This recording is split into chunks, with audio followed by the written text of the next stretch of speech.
네 박자 종목 시간입니다. 종목에 대해서 스토리를 갖고 이야기를 풀어나가는 시간. 저는 굉장히 그런 타임들을 좋아하는데요.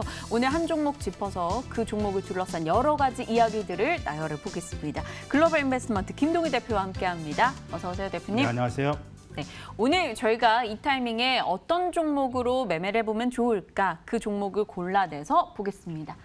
국방 예산 급증, 확실한 성장주로 우뚝. 빅텍 이야기 해주신다고 하네요. 방위산업 관련주 나름 실적도 잘 나오면서 요즘 기대가 많이 몰리고 있는데요. 그중에서도 빅텍. 네, 일단 방위산업 관련 전반의 이슈부터 저는 궁금하네요. 저는 오늘 굉장히 좀 중요한 말씀을 시청자 여러분들에게 드리고자 하는데요. 네. 이 방산주를 테마주로 보시면 안 됩니다. 이제는 이제 방산주를 테마주로 보는 시각을 버리시고 이제부터 방산주는 가장 확실한 성장주이자 실적주로 진화가 되고 있다라고 보셔야 돼요. 그러니까 제가 다시 한번 말씀드리면 방산주는 테마주에서 가장 확실한 성장주이자 실적주로 진화가 되고 있는데 네. 제가 가장 확실한이라는 단어를 붙였습니다. 답이 정해져 있어요. 그래서 지금과 같이 어려운 장에서 만약에 내 포트폴리오에 한 섹터만 담아라 한다면 저는 다른 건 다 버리고 방산주를 담겠습니다. 그만큼 방산주는 가장 확실한 분야고 지금 사상 최대 실적을 구가하는 그리고 내년도에도 사상 최대 실적이 가장 확실한 섹터가 바로 방산주예요. 그 말씀을 지금부터 드릴 텐데 일단 빅텍 얘기를 말씀드리면 빅텍도 사상 최대 실적이 확실합니다. 그리고 내년도도 확실해요. 이게 왜 확실하냐면 여러분 방산주는 매출이 어디서 발생하죠? 그러니까 민간을 대상으로 무기를 팔지는 않잖아요. 정부. 그렇죠. 그러니까 오로지 그 수주처가 정부인데 네. 정부에서 예산이 늘어나면 그만큼 가장 확실하게 그 부분이 증대가 되겠죠. 그러니까 지금은 그럴 수밖에 없는 상황이다. 그래서 빅텍 같은 경우는 전자전 시스템 그리고 전원 공급 장치, 피하 식별기 이런 것들을 이제 군에 이제 그 공급하는 이러한 방산업체입니다. 매출의 거의 대부분이 방산 분야에서 나오기 때문에 명실상부한 방산주라고 볼 수가 있죠. 근데 최근 들어서 이제 빅텍이 이전에 없었던 대규모 수주들을 지금 구가하고 있어요. 그러니까 뭐 한화라든지 LIG, 넥스원과 같은 이러한 기업들의 대규모 이런 방산업체들의 상위 방산업체들이죠. 대규모 공급 계약을 하고 있는데 특히 이제 지난 20일 같은 경우에는 항공 피하 식별 장비 개량 성능 개량 사업 이게 무려 718억 원에 수주했습니다. 그러니까 빅텍의 작년도 실적이 총 매출액이 487억이에요. 근데 수주 한 건이 718억. 빅텍이 와. 27년 역사 이래 최대 수주예요. 근데 올해 이것만 있는 게 아닙니다. 지금. 네. 또 올해 피하 식별기 관련 사업만 지금 912억을 수주했어요. 그러면 작년 매출액이 지금 벌써 2배를 수주를 한 거죠. 근데 주가는 떨어진다?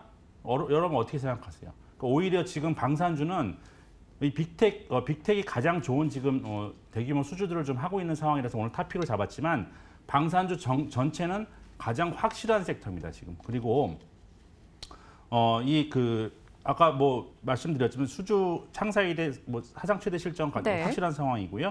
그리고 향후 이제 피하 식별기 지금까지 수주한 분야 이외에서도 기타 분야 빅텍이 구가하고 있는 다른 분야에서도 대규모 수주들이 줄줄이 지금 남아 있는 상황이기 때문에 지속적으로 우리가 주가가 이제 상승할 수 있는 빅텍이 이런 기업이어서 우리가 전쟁 관련주라고만 알고 있었는데 어떤 북한과 관련된 어떤 테마주로 알고 있었는데 빅텍이 이렇게 실적이 좋고 향후 이렇게 발전 가능성이 있는 기업이야? 라고 인식이 지금 전환되는 시기예요. 그러니까 이렇게 쌀 때 우리가 주식을 매수해야죠. 그리고 북한에서 미사일 쏘고 안 쏘고 이런 거 이제 전혀 관계가 없습니다. 여러분 그런 거는 다 버리시고요. 빅텍은 이제 실적주의자 성장주로 여러분들이 접근하셔야 된다. 강조드리겠습니다.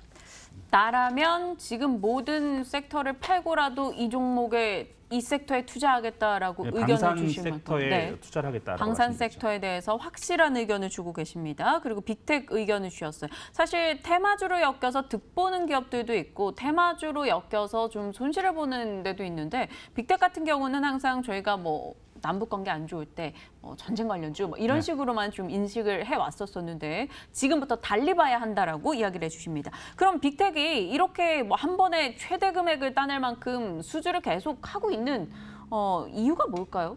아까 그 방위 산업체의 모든 수주는 국가로부터 이제 이루어지는 네. 거죠. 국방 예산이 증가되면 어떻게 되겠어요? 국방 당연히 예산 더 증가되면 네. 이 방위 산업체 관련주들의 주가는 올라가고 국방 예산이 삭감되면 떨어지겠죠. 그러니까 미국 같은 경우를 보면 공화당이 집권하면 무조건 방산주가 올라갑니다. 왜냐하면 공화당은 무조건 그 이 방위비를 증강을 시키죠. 그리고 민주당은 삭감을 시켜요. 그래서 민주당이 집권하면 방위 산업체의 주가가 떨어지는데 지금 우리는 무조건 증대를 해야 되는 그런 상황이잖아요. 그러니까 지금 올해 알려진 것만 국방 예산이 한 8% 가까이 지금 증가될 것으로 보여지고 있는데 이게 워낙 규모가 크니까 8%면 어마어마한 돈이에요. 그러니까 네. 지금 그 8%가 증가되면 내년도 방위비가 국방비가 사상 처음 총액 기준으로 50조 원을 넘어갈 것으로 보여지고 있어요. 50조 원이면 어마어마한 돈이잖아요. 이게 8%가 지금 늘어납니다. 그래서 사상 최대 규모로 이제 편성이 될 건데 이게 왜 그러냐면 이제 북한과의 위협도 있지만 좀 일본과의 문제도 심각하잖아요. 네. 일본과 지소미아 파기 문제도 있고 오늘도 지금 독도 방어 훈련이 지금 실시가 되고 있지만 사상 최대 규모로 실시가 되고 있죠. 일본도 내년에 방위비를 사상 최대로 늘려요. 그러니까 우리나라는 안 늘릴 수가 없는 상황이죠. 중국도 그렇고요. 그러니까 주변의 열강들이 지금 다 방위비를 늘리고 있는 상황이기 때문에 우리나라만 이걸 줄일 수가 없죠. 우리나라도 거기에 대응해서 방위비를 팽창시켜야 되는 그런 군비 경쟁이 일어나는 상황인데 이게 뭐 올해 내년에 그칠 상황은 지금 아니잖아요. 이런 네. 부분들이. 그렇기 때문에 아까도 말씀드렸지만 방산 업체들은 가장 확실한 지금 성장의 시대에 진입했다라고 좀 보시면 되겠고 특히 이 부분이 방산주들이 왜 중요하냐면 다른 거는 장사가 잘 되면 어때요? 진입을 해버리면 그만이죠.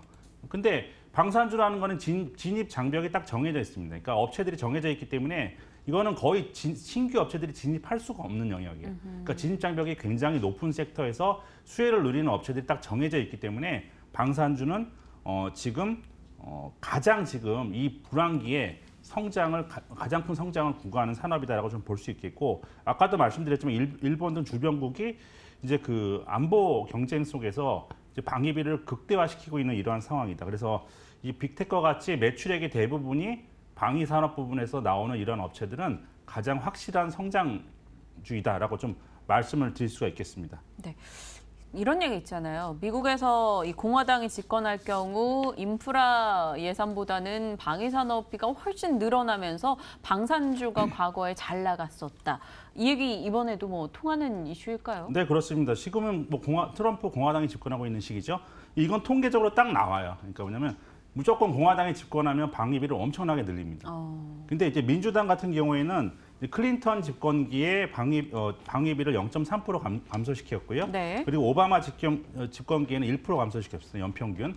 그러니까 되게 소폭으로 삭감을 시키는 거죠. 근데 공화당이 집권하면 엄청 늘려요, 이거를. 네. 그래서 레이건 때는 7%, 그리고 이제 부시 집권기에는 9.6%, 10% 가까이 어마어마하게 이제 그 증가를 시켰죠. 그래서 이 공화당이 집권하고 있는 시기는 이 방산 업체들이 성장하는 시기입니다. 그래서 방위 산업체의 주가가 올라가는 그러한 시기죠. 그래서 이 트럼프 시대의 방위 산업 업체들은 명실상부한 성장 산업이다. 이게 미국에서도 지금 그러한 상황이고 특히나 이제 그 공화당을 지원하고 있는 그런 주로 이제 네오콘 세력들 그리고 공화당에 자금을 대고 있는 것이 방산업체들이기 때문에 뭐 이들하고의 어떤 연관성 그리고 이 공화당이 집권했을 때는 항상 지정학적 리스크가 불거졌죠. 그리고 지금도 트럼프 시기에도 지금 호르무즈 해협 쪽에서 굉장히 지정학적 리스크가 네. 불거지고 있는 상황이기 때문에 또 방산업체들은 항상 지금은 성장할 수밖에 없는 그런 상황이다라고 좀 말씀드릴 수가 있겠습니다. 좋습니다. 여러 가지 이 종목 빅텍을 둘러싸고 있는 업황이나 이슈가 이 종목의 선택에 힘을 좀 실어주고 있는 상황인데요. 대규모 수주 소식도 전달이 됐고 앞으로 추가 수주에 대한 기대감도 굉장히 높습니다. 그렇다면 당연히 올해 실적은 뭐 불보듯 뻔히 좋겠네요. 네, 그렇죠. 이미 뭐 수주액이 작년 그 총 매출의 지금 벌써 2배 이상인 배니까, 상황이기 네. 때문에 뭐 이거는 뭐 사상 최대 실적은 명약관여한 그러한 상황이고 그리고 향후에도 이제 이때 여러 가지 부분에서 수주가 남아 있는 상황이다라고 좀 보시면 되기 때문에 실적은 그야말로 이보다 더 좋을 수는 없다. 올해 뿐만 아니라 내년도도 이제 그 방위 예산이 처음으로 8% 이상 증대되면서 50조를 돌파하는 상황이기 때문에 실적은 내년에도 좋을 것이다라고 말씀드리겠습니다. 알겠습니다. 수급적인 측면은 어떤지 그리고 가격 라인까지 함께 봐주실까요? 수급은 특별한 그런 지금 그 기관이라든지 외국인들이 매수했던 종목은 아닌데 오히려 지금 같은 경우에는 기관 외국인들이 어떤 비중이 많은 종목 같은 경우에 더 불리하죠. 그러니까 매도 물량을 많이 내놓는 시기이기 때문에 그래서 오히려 이 부분은 더 탄력적으로 움직일 수 있는 근거가 된다라고 좀 말씀드리겠습니다. 알겠습니다. 그리고 이제 가격적 측면을 본다면 지금 뭐 바닥권이죠. 주가는 하단 밴드의 하단부에 있는데 최근에 수주 소식과 함께 좀 올라왔습니다만 어제 오늘 주가가 이제 떨어지고 있는 상황이기 때문에 이런 음봉이 나고 있는 구간에서 여러분들이 매수를 하시면 되겠고요. 어떤 목표가는 손절가는 2,500원, 목표가는 전고점대인 3,700원 정도 선을 1차 라인으로 설정해 드리도록 하겠습니다. 목표 주가 3,700원 라인까지 건네주셨습니다. 분명 이 자리에 가면 충분히 더 들고 가도 된다 이렇게 답변 주실 것 같아요. 그 상황을 보고 또 제가 말씀드리겠지만 저는 뭐 지금 올 하반기 정도까지는 최소한 올 하반기 정도까지는 이제 방산업체들의 모멘텀이 충분한 상황이다라고 좀 말씀을 드릴 수가 있겠고 이 빅테크가 영위하고 있는 산업은 경쟁 상대가 없어요. 그러니까 독점적 사업입니다. 근데 네. 방위비가 늘어나는 상황에서 사상 최대 실적이 되고 있는데 주가는 떨어진다? 매수해야죠. 예. 알겠습니다. 둘러싸고 있는 업황 그리고 그 업황 내 함께 속해 있는 기업들의 호실적 소식에 충분히 관심을 가질 만하고요. 빅테크 가지고 있는 기술력도 주목할 수 있다라는 답변 주셨습니다. 3,700원의 목표가 기억해 볼게요. 자, 네 박자 차트 최종적으로 열어봅니다. 점수 보면 네, 실적, 모멘텀, 가격 모두 다 만점이고요. 수급 부분은 조금의 아쉬움이 있으나 그래도 상당히 높은 점수 되겠습니다. 자, 오늘 네 박자 종목 빅텍으로 꾸려봤습니다. 글로벌 인베스트먼트 김동희 대표와 함께했네요. 대표님 감사합니다. 네, 감사합니다.